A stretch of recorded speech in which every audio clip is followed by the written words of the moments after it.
Hi, everyone, and welcome back to the Spoony Life and Beyond. And I'm your host, Sarah. So, today I am going to be doing an awareness post or a deep dive into Hashimoto's disease as requested by one of our viewers. So, just letting you know that I am wearing my glasses because I am vision impaired. So, I do apologize. And if you do hear me stuttering or pausing for a little bit, it's because I do text to speech, which helps me to just keep up with the information that I've researched. So also is letting you know that this is not for medical advice, it is for awareness purposes only. So how about we dive in? So today is on Hashimoto's disease.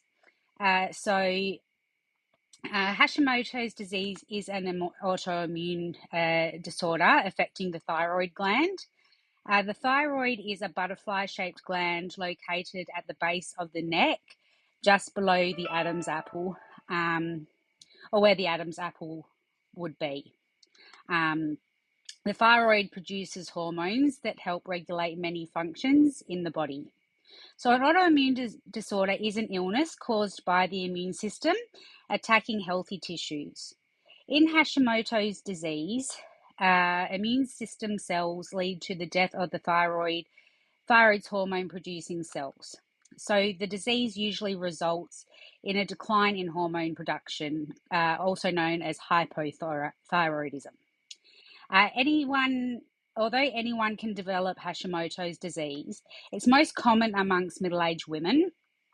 The primary treatment is thyroid hormone replacement. So Hashimoto's disease is also known as Hashimoto's thyroiditis, chronic lymphocytic thyroiditis, and chronic autoimmune thyroiditis. I apologize for the mispronunciation. There were some long words. So the thyroid gland showing larynx and trachea, the thyroid gland, I apologize, is located at the base of the neck, just below the Adam's apple, as mentioned below. So you can get some more information from places like the Mayo Clinic and the Cleveland Clinic. They have a lot of information, or they can redirect you on where you can go for more support or more information. So the symptoms for Hashimoto's disease progresses slowly over the years, so you may not even notice signs or symptoms of the disease. Eventually, the decline in thyroid hormone production can result in any of the following.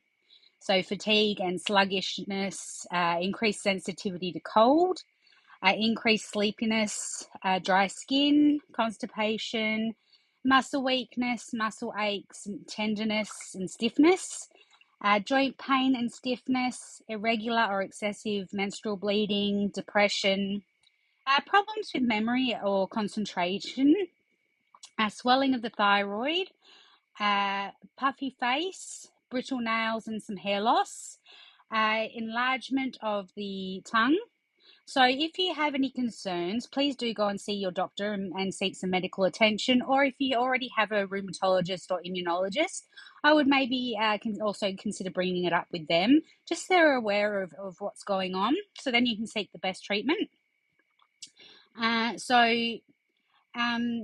Because these symptoms could result from any number of disorders, it's important to make sure your healthcare provider is made aware as soon as possible, just for a timely and accurate diagnosis. I apologise if you can hear some puffing, panting, grunting, snorting, or anything like that in the background. I do have 2 pugs.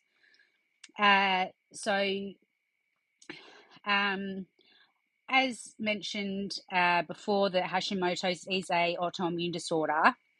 So the immune system creates antibodies that attack the thyroid cells as if they were bacteria or a virus or a toxin, or even like a foreign body. So the immune system wrongly enlists disease-fighting agents that damage and lead to cell death. So what causes the immune system to attack thyroid cells is not clear. The onset of the disease may be related to genetic factors, environmental triggers, such as infection, as mentioned before, stress or radiation exposure, interactions between environmental or genetic factors. So the risk factors are associated with an increased risk of Hashimoto's disease is sex. So women are much more likely to get Hashimoto's disease. Age. So Hashimoto's disease can occur at any age, but more commonly occurs during middle age. Other autoimmune diseases. So having another autoimmune disease, such as rheumatoid arthritis, type 1 diabetes, or lupus, increases your risk of developing Hashimoto's disease. So genetics and family history. So you're at a higher risk for Hashimoto's disease if others in your family have thyroid disorders or other autoimmune disorders and diseases. So pregnancy. So typical changes in immune function during pregnancy may be a factor in Hashimoto's disease that begins after pregnancy. Excessive iodine intake. So too much iodine in the diet may function as a trigger among people already at risk for Hashimoto's disease. So radiation exposure. So people exposed to excessive levels of environmental radiation are more prone to Hashimoto's disease. So complications with thyroid hormones are essential for the healthy function of many body systems. Therefore, when Hashimoto's disease and hypothyroidism are left untreated, many complications can occur. So these include goiter. So a goiter is enlargement of the thyroid. As the thyroid hormone production declines due to Hashimoto's disease, the thyroid receives signals from the pituitary gland to make more. The cycle may result in a goiter. It's generally not uncomfortable, but a large goiter can affect your appearance and may interfere with swallowing or breathing. So heart problems, hypothyroidism can result in poor heart function and enlarged heart and irregular heartbeats. It can also result in high levels of low-density lipoprotein, LDL, cholesterol, the bad cholesterol that is a risk factor for cardiovascular disease and heart failure. Mental health issues. So depression and other mental health disorders may occur early in Hashimoto's disease and may become more severe over time. Sexual and reproductive dysfunction. So in women, hypothyroidism can result in a reduced sexual desire, or also known as libido, an inability to ovulate, and irregular and excessive menstrual bleeding. And with men with hypothyroidism, they may have a reduced libido also, erectile dysfunction, and a lowered sperm count. So there could also be poor pregnancy outcomes as well.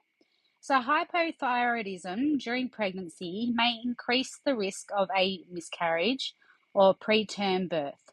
Babies born to women with untreated hypothyroidism are at risk for decreased intellectual abilities, autism, speech delays, and other developmental disorders. Myxedema, this is rare. This is a rare life-threatening condition which can develop due to long-term severe untreated hypothyroidism. Its signs and symptoms include drowsiness, followed by profound lethargy and unconsciousness. A mix of myxedema, coma, may be triggered by exposure to cold, sedatives, infection, or other stress on your body. So myxedema requires immediate emergency medical treatment. So a number of conditions may lead to signs and symptoms of Hashimoto's disease. So if you're experiencing any of these symptoms, like I said before, please seek medical attention by your health provider, and they will hopefully do a thorough medical exam and follow through with it. So generally, for testing, they test the thyroid function to determine if hypothyroidism is the cause of your symptoms. So generally, that's done by blood tests, and they may also do other tests as well. I'm not going to go into those kind of tests and stuff like that because, like I said, this is for awareness and not for medical advice. And every uh, country and medical provider all do things differently. So I'm not going to speak on their behalf. So I am going to just go into antibodies. So usually with an autoimmune disease, and that's pretty much any autoimmune disease, there's generally a trace of like an antibody that's created by the body when trying to fight an infection. It's almost like leaving a trace or tell. And don't quote me on that part. Um, I'm just going off of like the little bits and pieces I know from my illnesses and from the results I've been previously given. So, like for example, when I got my immunizations done, usually they can check later, which I've had done before, as to whether they've left an antibody, so they know whether your body has created an immune response to it to see whether you're now protected from that immunization. So the intended purpose of an antibody is to flag disease-causing foreign agents that need to be destroyed by other actors in the immune system. So in an autoimmune disorder, the immune system produces rogue antibodies that target healthy cells or protein in the body. So essentially, they attack healthy tissue instead of the infection or foreign bodies or toxins, viruses, things like that it's supposed to. So usually in Hashimoto's disease, the immune system an antibody to thyroid peroxidase or TPO, a protein that plays an important part in thyroid hormone production. Most people with Hashimoto's disease will, with thyroid peroxidase TPO antibodies in their blood, lab tests for other antibodies associated with Hashimoto's disease may need to be done. So, like I said before, there are many different ways of testing for it. So, I'm not going to actually go into these because, like I said, this isn't for medical advice. And it depends on where you're located and also your medical practitioner as to what they do because they all practice differently. So the treatment goal to restore and maintain adequate hormone levels and improve symptoms of hypothyroidism. So there are many different treatments as well for age, weight, sex, etc. So it is very it varies quite widely depending on each circumstance because obviously everybody's situation is going to be different. So once the best dosage is determined, you'll continue to take that medication as prescribed by your medical health team. Sorry, I'm just going to catch up a bit. I do apologize. So really with Hashimoto's, you need to just make sure that you're keeping on top of how you're feeling, if there's any changes, and making sure that you seek medical attention or advice if there are any changes, to keep on top of it, just to make sure it's well managed. Like I said, there are also support groups out there that, you know, if you don't have any local support groups, there are also online support groups. You can go to the Mayo Clinic and places like that, and sometimes they also have links to online support groups as well that they support. So that's also a good way to go. Also, if you're worried, you can take someone with you to your appointment. You know, write down a list of questions you want to ask. Write down a list of your symptoms. I'm a huge believer in advocacy, that if you have someone to support you and back you up, that it's easier on you. They may remember things that you may forget, or vice versa. And it keeps everyone in check. Everyone's in the same place. So you will get asked a lot of questions. So don't forget that you're also allowed to ask questions.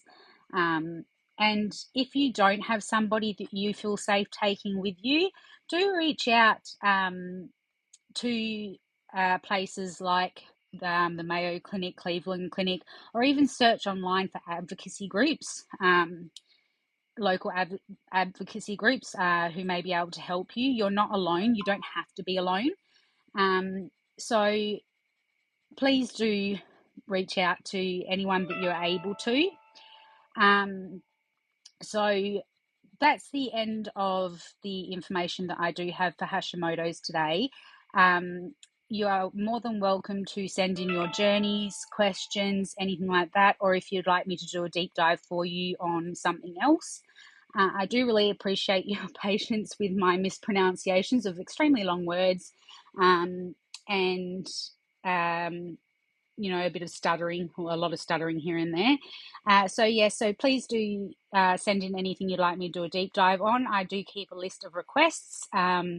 And also, if you'd like to be a guest speaker and share your journey or have a chat, with a cuppa, and people can write into us as we're having the chat, please do so. I welcome it. So please send me a message. Or even if you would just like to ask some questions, please do send in a message. I'm always checking my inbox. So thank you very much, and please tune in for the next video. Please like, share, and subscribe.